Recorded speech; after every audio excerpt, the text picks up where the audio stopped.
600 000 inscrits, 45 000 candidats et 18 finalistes et parmi eux, une Yvinoise, Aude Mayence. Bonjour. Bonjour. Et vous postuliez tous pour le plus beau job du monde, le meilleur job du monde.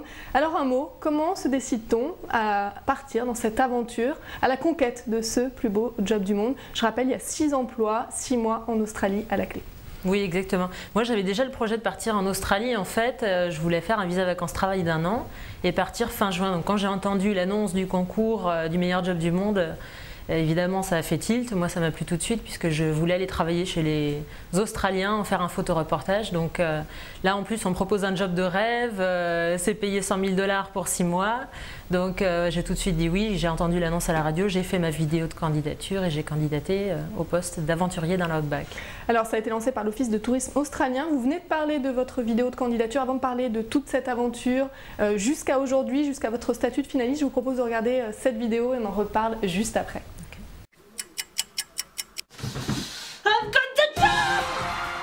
She's the Outback Adventurer. She's a French journalist and photographer. She has travel blogs. She's a horse rider, a skydiver, a tramper, and more. She worked as a beekeeper, a gold digger, or a shepherd. She traveled in more than 20 countries, and above all, she loves to meet the locals. I'm ready for new adventures. I love wildlife, wide open spaces, and discovering new cultures. You want an ambassador for the Northern Territory? Well, make my dream come true because I'm your girl. Alors on l'a vu dans cette vidéo, cette aventure, vous en rêviez déjà, ce nouveau job. Alors comment s'y prépare? Comment ça se passe cette aventure? Bah là, il a fallu beaucoup se préparer puisque une fois que j'étais dans les 25 finalistes, en fait, ils nous ont demandé de Tourisme Australien de faire une campagne de communication. Donc pour passer l'étape suivante, il fallait beaucoup faire parler de nous sur les réseaux sociaux, dans les médias. Donc j'ai dû faire tout de suite après l'annonce un communiqué de presse que j'ai diffusé au maximum de personnes. Puis essayer de faire parler de ma candidature, montrer que c'était moi la meilleure pour le job. She's the girl. She's your girl. She's your girl. She's your girl. She's your girl. She's your girl. She's your girl. I'm your girl. Alors ce job de rêve, quel est-il? Je le rappelle, hein, il y avait 6 jobs proposés pour ces 6 mois. Vous avez rappelé le salaire tout à l'heure, près de 78 000 €, ça fait rêver aussi, on ne peut pas l'oublier. Oui. Au-delà du voyage et de cette belle expérience, quel est le job choisi et pourquoi? Le job que j'ai choisi, c'est celui d'aventurier dans l'Outback. Donc c'est-à-dire qu'il faut... Aventurière Aventurière, oui, du coup. C'est vrai qu'ils l'ont mis au masculin. Je serai l'aventurière de l'Outback, je l'espère. Et ça consiste en fait à aller à la rencontre des aborigènes, à prendre des vols en montgolfière au-dessus de l'Outback, aller dormir à la Belle Étoile. On comprend mieux pourquoi ça fait rêver. Oui, voilà, ça fait rêver. Après, c'est vrai que c'est ce qui marque dans l'intitulé du job, mais la réalité du job, ce sera de faire de la communication surtout, de bloguer, de poster sur tout ce qu'on va faire, en fait, de faire des activités touristiques sur la région dans laquelle on sera. Parmi ces jobs, il y avait photoreporter, explorateur gastronomique. Pourquoi avoir choisi celui-là plutôt qu'un autre? En plus, vous avez une expérience en termes de photographie. Alors pourquoi ce job plutôt qu'un autre? C'est l'aventure qui vous attire? Oui, l'aventure m'attire beaucoup. J'aime bien ce mode de voyager, partir à l'aventure, explorer des terres un peu peut-être moins connues que celle de Sydney. Le photographe, c'était à Melbourne aussi, c'était en ville. Donc c'est vrai que c'est quand même autre chose. Là, l'Outback, qu'est-ce qui est typique de l'Australie? C'est l'Outback, le désert, les territoires du Nord. Donc ça me plaisait. Puis en plus, c'est vrai que l'Office du tourisme australien a bien précisé que les candidats seraient sélectionnés sur les compétences. Et moi, j'ai de l'expérience en photographie, mais ça n'est pas mon métier principal. Donc je me suis dit que par rapport à d'autres candidats qui auraient pu être photographes et avoir déjà tout un book, fait beaucoup de choses de shooting photo, j'avais peut-être pas mes chances. Alors qu'aventurière, ça va, j'ai de l'expérience aussi en tant qu'aventurière et le fait de faire de la photo, ça aide aussi pour le métier je disais tout à l'heure, 600 000 inscrits, 45 000 candidats, 18 finalistes, 3 pour ce boulot d'aventurière. Comment expliquer la recette de ce succès? Qu'est-ce qui a fait la différence avec votre profil? Je pense que c'est l'originalité de la vidéo déjà. C'est vrai que je ne sais pas s'ils se sont renseignés sur nous en plus de la vidéo. Je ne pense pas, vu qu'il y avait des dizaines de milliers de candidats. C'est impossible de faire plus que déjà regarder les 30 secondes de tout le monde. Ça a dû être un travail immense. Mais je pense vraiment que c'est l'originalité, le dynamisme. J'ai fait en sorte que ce soit dynamique et assez créatif. Donc ça a dû faire la différence. Puis vous êtes la seule à avoir trouvé un déguisement de kangourou dans Paris. Exactement, c'était difficile et j'ai une amie qui m'a aidée, qui a appelé tous les costumiers de Paris pour trouver juste un magasin qui avait ce déguisement, et c'est vrai que c'est ce qui m'a servi pour ma campagne ensuite quand j'étais pour passer de l'étape des 25 aux 3 finalistes. Vous êtes allée partout à Paris? Voilà, je suis allée partout déguisement. à Paris, à Mantes aussi dans les environs avec le déguisement de kangourou pour faire des petites vidéos un peu drôles.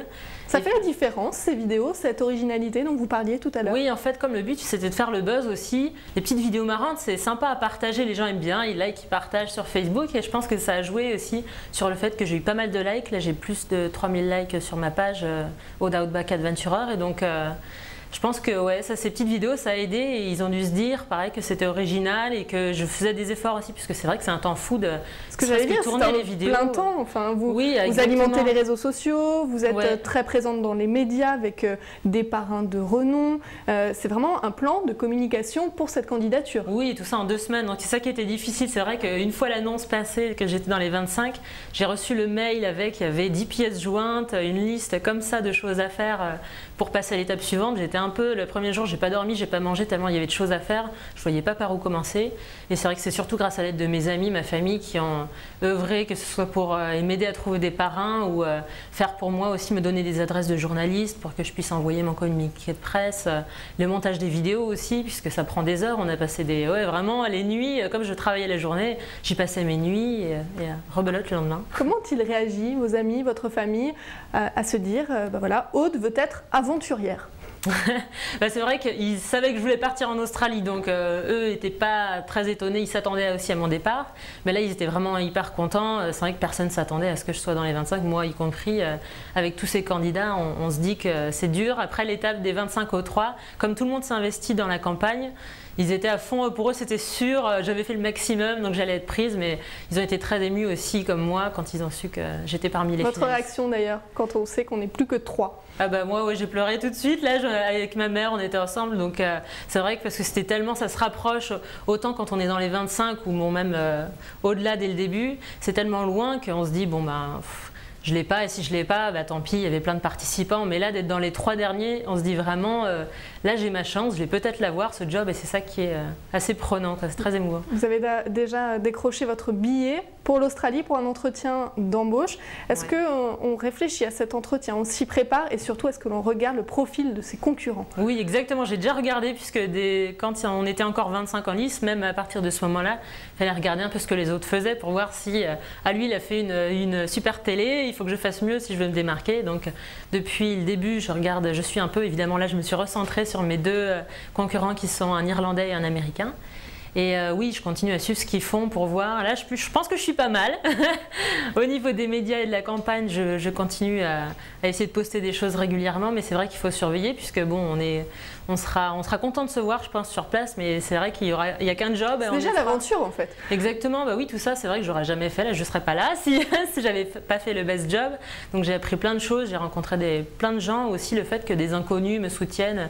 Bon, je savais que mes amis et ma famille étaient super, donc c'était génial d'avoir leur soutien, mais en plus il y a des gens que je connais pas qui vivent un peu le rêve aussi, et ça je trouve ça génial, c'est vraiment très gratifiant aussi. Et cet entretien, comment va-t-il se passer? Est-ce que vous avez des éléments ou est-ce que finalement il vous laisse un petit peu découvrir? Oui, il vous laisse un peu dans le flou, je pense volontairement, pour savoir, pour pas qu'on se prépare trop. Moi, je me prépare en essayant d'apprendre un peu l'argot australien, en apprenant l'histoire de l'Outback, donc les territoires du Nord où je serai si j'ai le job. Et au cas où on a des quiz ou des choses comme ça, mais c'est vrai que je ne sais pas trop. Donc je pense qu'on aura quelques épreuves physiques aussi. C'est pour ça que j'ai essayé de trouver des sponsors dans le domaine du sport pour pouvoir m'entraîner, avoir une super tenue et puis être un petit peu préparé au moment de la finale. Mais non, il nous laisse dans le flou, je pense volontairement, pour nous faire des petites surprises. Il y a une particularité, vous partez, mais quoi qu'il arrive, vous resterez 1 an là-bas, en Australie. Donc c'était au-delà de ce job de rêve, c'était une volonté de partir en Australie et de découvrir ce métier et ce pays au-delà de ce job de rêve et de cette aventure. Oui, exactement. C'est vrai que j'avais déjà envie de partir en Australie. J'y avais passé 3 semaines en 2009, juste avant de faire un visa vacances-travail en Nouvelle-Zélande. Et le pays m'avait beaucoup plu, mais c'est tellement immense que je me suis dit, bon, je vais revenir quand j'aurai vraiment le temps. Je vais y passer 1 année. Je m'étais décidée là, justement, un petit peu avant l'annonce que j'ai entendue à la radio au mois de mars. Et du coup, pour moi, c'est génial. De toute façon, c'est vrai que je leur ai demandé de me prendre un billet retour pour juin 2014, donc j'y resterai Ça peut faire la une année. différence aussi de voir cet investissement. Oui, je pense, peut-être qu'ils se disent je suis pas là de passage, j'ai pas entendu l'annonce et hop, je me suis dit tiens, je vais en Australie. Non, j'avais vraiment une envie d'y aller. Ça prouve aussi ma motivation, donc j'espère que ça va aussi jouer. En tout cas, c'est sûr que je suis très motivée pour le job. Alors le départ, il est quand? Quelles sont les prochaines étapes? Justement, ils nous ont même pas donné encore la date précise du départ, mais ce sera le 9 ou le 10 juin, puisque la finale se déroule du 12 au 21 juin. L'annonce du gagnant sera faite le 21 juin. Et on aura donc toutes sortes d'épreuves au début à Sydney. Ça, on sait qu'on sera à Sydney tous ensemble, les 18 finalistes pour les 6 jobs.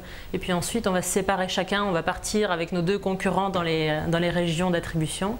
Donc je sais qu'à partir du 15 jusqu'au 21, je serai dans l'Outback à un petit peu prendre connaissance du terrain. Et qu'est-ce qu'on peut vous souhaiter maintenant? Encore beaucoup de journées passées en kangourou à Paris à récolter des likes et à faire parler de vous, parce que c'est l'essentiel aussi, faire parler de vous et de votre candidature. Voilà, il faut que je continue à faire parler de moi. Peut-être dans les Yvelines aussi. Bah oui, j'espère. et puis oui, essayer de trouver encore d'autres parrains, puisque c'est vrai que, par exemple, mon concurrent américain avait trouvé Heidi Klum comme parrain, ça avait beaucoup fait parler, donc, enfin comme marraine. Et donc ce serait pas mal si j'ai encore d'autres parrains, et puis me souhaiter de gagner surtout. J'espère que je gagnerai le job. Et pour vous, ça représente quoi au-delà de ce job de rêve? Une belle expérience aussi, 6 mois d'aventure? Oui, je pense que ce sera une très belle expérience, puisque on sait, le précédent gagnant en 2009, il y avait eu cette même opération avec un seul job et on a bien vu ce qu'il a fait, c'était super. Il était sur une île paradisiaque, promouvoir cette île. C'est vraiment une expérience merveilleuse. Et puis aussi, je pense que ça ouvrira des portes quand on gagne ce genre de concours qui est ouvert au monde entier.